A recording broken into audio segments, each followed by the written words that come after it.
Alejandro Toledo. ¿Cómo estás, Juan? Muy buenas noches, qué gusto verte después de tanto tiempo. De igual forma, Omar. Y varios temas porque, a ver, es importante saber quién era la persona, Alejandro Toledo, porque en su momento, cuando cae el régimen de Alberto Fujimori, un gobierno marcado por la corrupción, un gobierno autoritario, luego de los Vladivideos, la presencia de Alejandro Toledo era una presencia de expectativa, de ilusión, de cambio en su momento. Y es increíble hacer ese recuento histórico y ver que estamos a horas y días de que se ha extraditado nada menos que por corrupción. Claro, hay un momento emblemático en la Feria del Pacífico en el año 2000, cuando se da los resultados en boca de urna de la primera vuelta.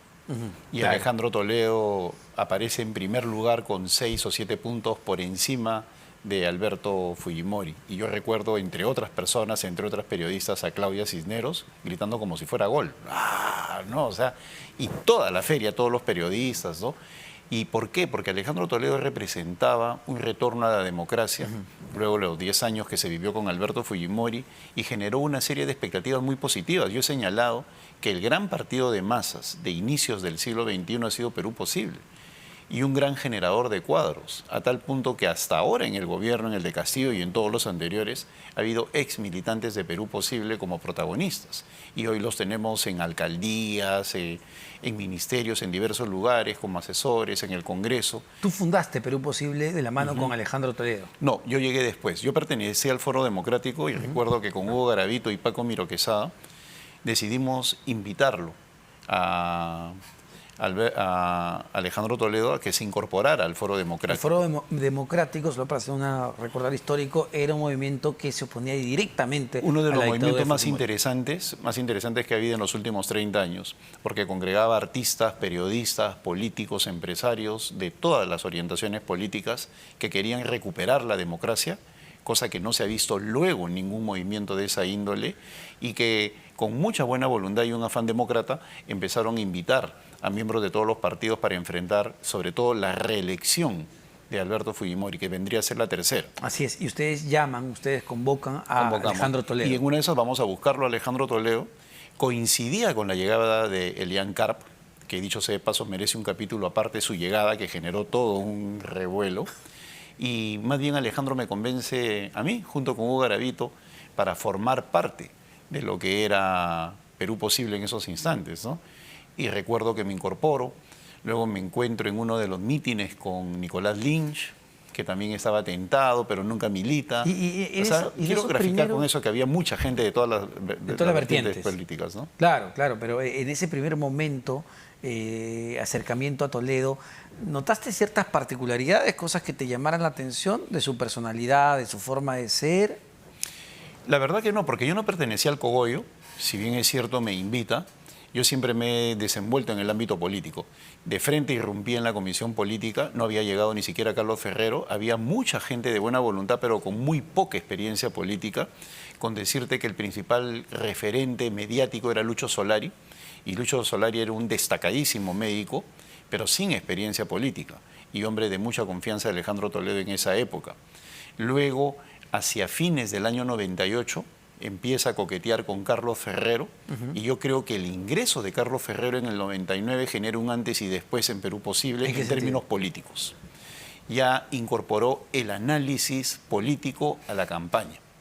Carlos Ferrero, él no quiso ir como vicepresidente ni como ningún cargo en la plancha, quería regresar al Congreso, y él empieza a articular desde la Secretaría Nacional de Política lo que vino a ser una poderosa comisión política en su momento, ¿no? ¿Y cómo es, insisto con esto, ¿no? ¿Cómo es que un movimiento tan importante que marcó la historia y la recuperación justamente de la democracia en el país terminó en lo que terminó con el máximo líder que pronto estará en la cárcel en el Perú y con además los escándalos detrás de él, personales y de política? Es el caudillismo, ¿no?, tan nefasto en los partidos políticos en el Perú. El caudillismo puede generar que algunos partidos desaparezcan y otros continúen vivos, pero son fantasmas, ¿no? Son partidos que no son políticos en el sentido puro del término. Y te menciono cualquiera, o sea, Fuerza Popular, APP, pueden ser organizaciones políticas que fungen como tales, pero no se desenvuelven como se desenvuelve una organización política. Perú Posible en sus inicios sí lo fue. Yo siempre he señalado, nosotros teníamos una comisión política que la presidía Carlos Ferrero, y esa comisión política, por eso te hablaba de que era muy poderosa, alineaba a la bancada de Perú Posible en todas sus decisiones. A tal punto que hubo un momento entre el año 2006 y 2011, cuando solamente teníamos 2 parlamentarios, Carlos Brus y David Weinman. Así es. Solamente 2. Y sin embargo ellos 2 se alineaban con lo que era la comisión política y se convirtió en la principal fuerza opositora del APRA, con solo 2 parlamentarios, más lo que significaba la comisión política. O sea, era un partido que intentaba tener un juego en el escenario político nacional y lo lograba con éxito. Pero ¿no? hubo un cambio de líder, un cambio de Alejandro Toledo, el Toledo candidato, el Toledo con, digamos, ideas de cambio para el Perú, al Toledo presidente de la República. No, yo creo que él hizo un buen gobierno. Yo creo más bien lo que hay que hacer con un análisis completamente frío es la diferenciación que exige, y hoy día lo escuchaba con algunos oyentes en tu programa en la mañana, cuando me acompañaba con tu programa en el auto, que señalan las bondades del gobierno de Alejandro Toledo. Miran, fueron 60 meses de crecimiento permanente, y tú como economista lo sabes. Luego viene el gobierno de Alan García, que goza del incremento espectacular del precio de los minerales, y obviamente tiene un mal año, el 2009, en el cual cae a 0.01, el PBI milagrosamente no descendió. Pero en el caso de Alejandro Toledo encuentra un país en recesión que venía en recesión del 97, y en el 2000 lo coloca en crecimiento, trae los tratados de libre comercio, no hubo inflación, hubo generación de empleo, pero ahí viene lo que te decía, la irrupción de Elian Carp. Elian Carp aparece en el año 99. Porque, perdóname Juan, claro, en ese análisis también muchos coinciden en que Alejandro Toledo, si bien tenía una vida desordenada, disipada, fue una persona, y es una persona, fue un líder que supo rodearse de buenos cuadros. Claro, mira, yo he sido testigo presencial y puedo mencionar nombres porque no solo porque son mis amigos, sino porque los veía con admiración, los consejos de ministros que tenía. Escuchar a un Fernando Rospigliosi hablando absolutamente claro en el Consejo de Ministros, o sea, como para que no te quede ninguna duda de su posición con argumentos técnicos, el mismo Carlos Ferrero, Lucho Solari, el que habla, o sea, eran unos consejos de ministros de polendas, ¿Pero con Pedro Pablo Kuczynski, o sea, y Alejandro Toledo siempre dando la última palabra. O sea, la parte frívola que existió, y no podemos negar, la parte del personaje que tenía una vida disipada, que existió y no podemos negar, se equilibraba en la balanza del personaje con unas posiciones técnicas de primerísimo nivel, zanjando el debate. Y muy inteligentemente. Cualquier persona no es egresado de Stanford, ¿no? Era un líder. Entonces. Era un líder, por supuesto, y tenía ascendencia sobre sus ministros. Entonces, ¿qué es no lo que existía esta idea del piloto automático en ese En momento. absoluto. Mira, no hubo piloto automático por una sencilla razón. Tú recibes un país en recesión y lo dejas en crecimiento. Te enfrentas a una oposición feroz como la que te hizo el partido aprista, y a pesar de eso haces reformas fundamentales que han quedado en el olvido, como eliminar la 2530, que en el primer gobierno de García se convirtió en un regalasueldos del sector público, nivelando el activo público, el sueldo de un empleado público activo con un pensionista, con 5 años de servicio, y que era un forado total. Trajo los tratados de libre comercio y fundamentalmente fortaleció las instituciones. O sea, esa es una cuestión innegable en Alejandro Toledo. Pero claro, el tema es que tenía las uñas largas, ¿no? Ah, claro, y eso se manejó de una manera encapsulada, ajena a los ministros. A mí me apena que hoy todos los ministros que han pasado por proinversión estén en procesos judiciales. Por eso, a mí me apena también que la ignorancia lleve a algunos congresistas, ignorancia o mala fe, una de dos, ¿no? Que ignoran, dicen que investiguen a los ministros de Toledo. Todos los ministros de Alejandro Toledo vinculados a la Interoceánica 1 y 2 y 3 están siendo investigados en estos momentos, desde mi punto de vista de manera muy injusta. Porque si Alejandro Toledo cometió algún tipo de ilícito, las evidencias lo están señalando, lo hizo con un grupo de personas de su entorno amical más íntimo. Y ahí tú justo mencionabas, ¿no?, que muchas cosas cambiaron con la irrupción de Elian Carp. Claro. ¿En qué sentido? En el sentido de que Elian Carp, cuando llega al Perú, cuando regresa al Perú o ingresa a la campaña en el año 99, ingresa por todo lo alto.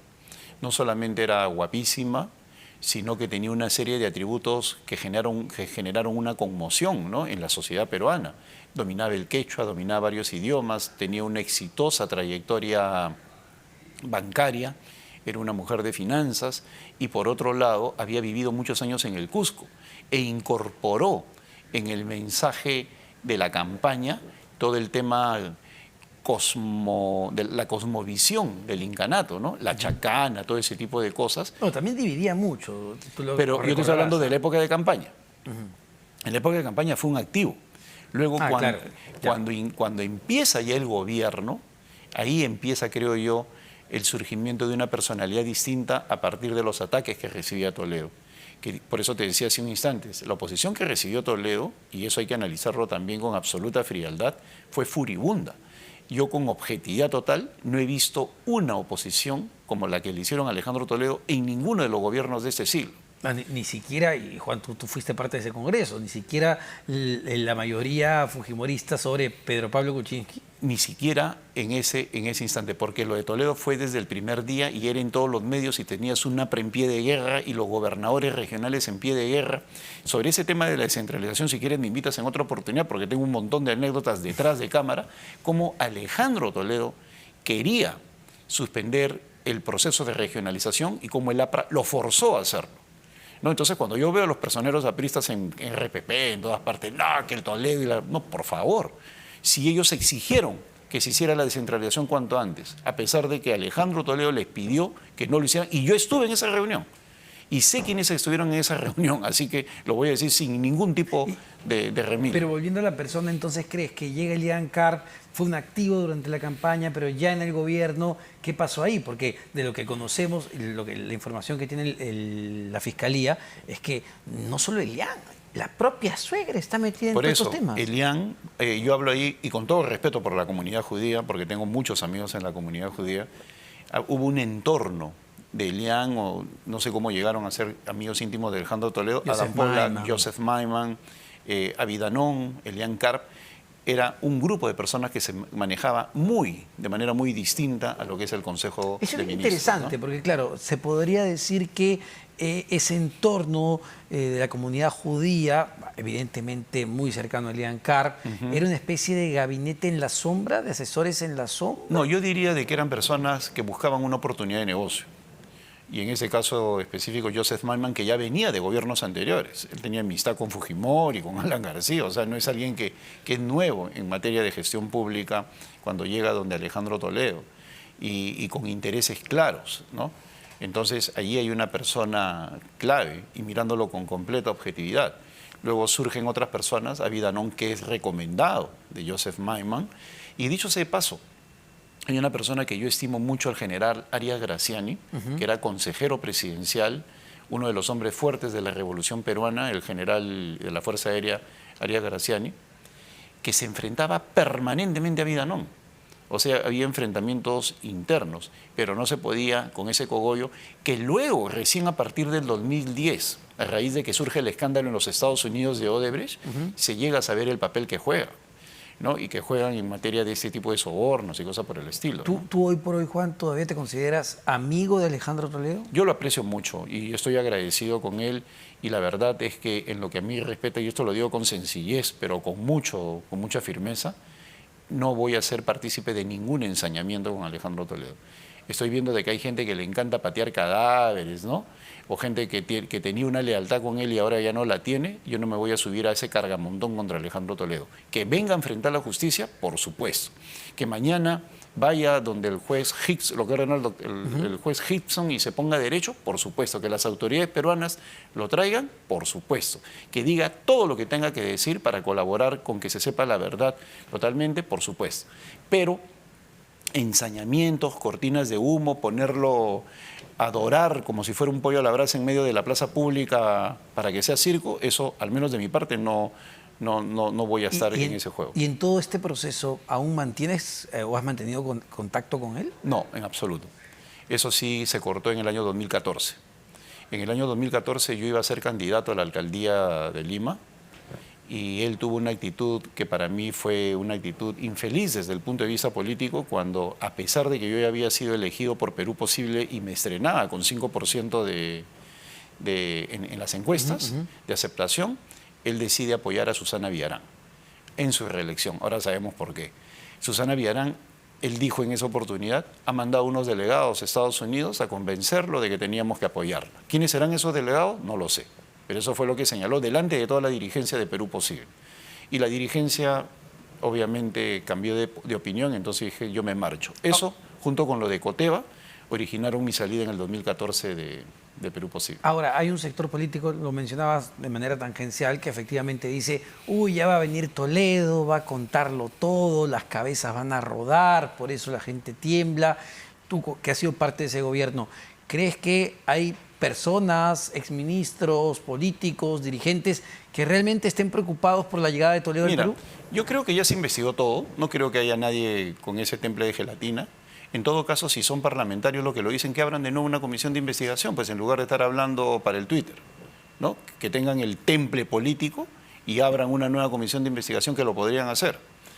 Pero en el año 2006, Javier Velázquez Quesquén encabezó una comisión investigadora del gobierno de Toledo, que duró 4 años. Inclusive sacó un montón de libros. Y como resultado de sus investigaciones. O sea, esa es la primera instancia en la cual ya se investigaron a todos los ministros de Alejandro Toledo. Y luego, en la actualidad, en esos días, habría que preguntarles a esos individuos que quieren buscar contenido para sus redes sociales, que averigüen en la Fiscalía quiénes son los ministros que están siendo investigados. Y por otro lado, si Alejandro Toledo va a hablar, yo creo que va a hablar de otro tipo de personajes. ¿Cómo cuáles? No, yo creo que pueden ser vinculados al partido aprista, o no. ¿Por qué? Porque no olvidemos que en esa transición entre el gobierno de Alejandro Toledo y el gobierno de Alan García había intereses en que se hicieran adendas, ¿no? Entonces, ¿quiénes le conversaron o quiénes empezaron a hablar de ese tema? Hola, ahí es una cuestión que se tiene que hablar. En todo caso, si Alejandro Toledo tiene que decir algo, por supuesto, que hable y a fondo, ¿no? Y eso va a ser como una onda expansiva que no necesariamente va a caer en sus ministros. Va a caer, estoy seguro, en otro tipo de personas. Ahora, pero sí, ahí te lo pregunto, ¿no? Estas versiones que él da en la justicia en los Estados Unidos de que es un perseguido político, de que el fujimorismo tiene el control del poder judicial. Eso lo han hecho todos, Omar. Lo ha hecho, claro, pero no es cierto, hecho todos. ¿no? Mira, lo ha hecho Alan García, lo ha hecho Yantumala, todos. No es cierto, pero sí hay mucha torpeza de algunos parlamentarios y mucha torpeza de los propios ministros de la señora Dina Boluarte. Cuando sale Alejandro Aguinaga, por ejemplo, con su sí, ya viene el borracho, etcétera, etcétera. Yo, si fuera la defensa de Alejandro Toledo, miren ese hostigamiento de un parlamentario de una bancada importante, ¿no? Y igualito, de otros parlamentarios que salen a hablar. O el propio señor Tello, que como ministro de Justicia debería ser imparcial y esperar que se concrete la extradición para poder hacer declaraciones ya con Alejandro Toledo acá, se mete a declarar, seguramente por buscar un poco de cámaras. Esas personas te dan motivo para que pueda él argumentar que hay una persecución política, y lo han hecho todos. ¿Por qué? Porque el adelanto de opinión en el Perú es algo natural. ¿Y por qué? No por inocencia, sino por un afán de figurar. Entonces, en lugar de mantenerse con la discreción del caso, objetivamente, ¿no?, aplicando valor absoluto a tu razonamiento, se lanzan a hablar y lo único que generan son instrumentos para la defensa. Solo para terminar, ¿visitarás a Toledo cuando sea recluido en un penal? Por supuesto que lo haré. Mira, lo he hecho con Pedro Pablo Kuczynski. Yo no soy hombre que tiembla ante ese tipo de cosas. Son mis amistades, son permanentes en el tiempo. Yo no soy... no doy la otra mejilla, no miro hacia atrás, y si se trata de visitar a Alejandro Toledo, por supuesto que lo visitaré, como lo he hecho con Pedro Pablo Kuczynski y con otros personajes. Muchísimas gracias, Juan. Juan Cheput, exministro de Trabajo justamente durante el gobierno del expresidente Alejandro Toledo, que ya está a horas en realidad de ser detenido en la justicia de California. 9 de la mañana, hora de California, 11 de la mañana, hora peruana, y vamos a ver cómo va a ser todo el proceso de traslado a nuestro territorio. Una pausa, venimos para conversar con el congresista Cueto sobre diversos temas, una denuncia que presentó el portal de investigación El Foco porque tiene sus descargos que hacer acá.